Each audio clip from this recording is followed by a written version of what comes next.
मुलींकडे वळलो आपण तर हॉर्मोनल इम्बॅलन्स हा फार मोठा हे आहे.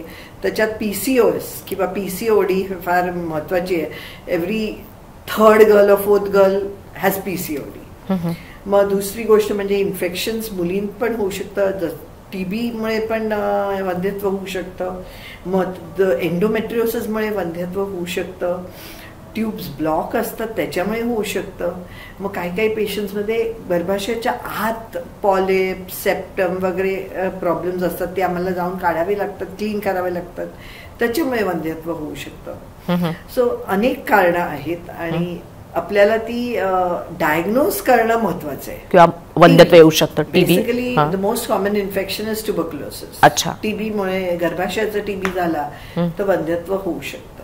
मग बाकीचं म्हणजे कधी कधी योनी मार्गात वजायनामध्ये डिस्चार्ज होतो, हे होतं आणि तो म्हणजे पोटापर्यंत पोचतो. इन्फेक्शन्स त्याला आम्ही पेल्विक इन्फ्लेमेटरी डिझीज म्हणतो. अच्छा. त्याच्यामुळे देखील वंध्यत्व होऊ शकतं. अच्छा. म्हणजे सततचं युरिन इन्फेक्शन होत असेल तर ते व्यवस्थित रिपीटेड DNC तुम्ही केली, अबॉर्शन्स केले 3-4 वेळा, तर कधी कधी त्या अबॉर्शनचा नेगेटिव्ह इफेक्ट होऊ शकतो.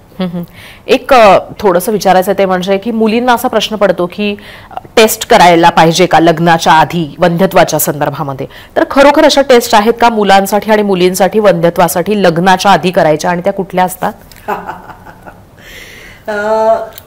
मुलींसाठी सिरम AMH आणि सोनोग्राफी, आणि मुलांसाठी वीर्याचा तपास.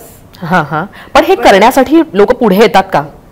कारण HIV ची टेस्ट करण्यासाठीचा लोक आग्रह धरतात, पण हे करणं किती गरजेचं आहे म्हणजे पुढच्या सपोजिंग एखाद्या पुरुषात कमी वीर्य असेल तर मग काय त्यांनी लग्नच करू नये. पण मुलींच्या एखाद्या मुलीचं PCOD आहे, पिरियड्स व्यवस्थित नाही, तर तिच्याशी कोणी लग्नच करू नये. खोटं बोलणार लग्न करायला, नको असं. एक आणखी याच्याशीच निगडित प्रश्न आहे ते म्हणजे की अनेकदा असं म्हणतात की तो हँडसम आहे पण म्हणजे त्यांना मूलच नाही होते. म्हणजे तो आधी दिसत असताना एवढ्या चांगल्या पद्धतीने खेळणारा होता, जिमिंग करणारा होता, आणि प्रत्यक्ष मूल होतच नाही. म्हणजे हेल्थशी आणि तुमच्या स्पर्म काउंटशी काहीही संबंध नसतो. काही संबंध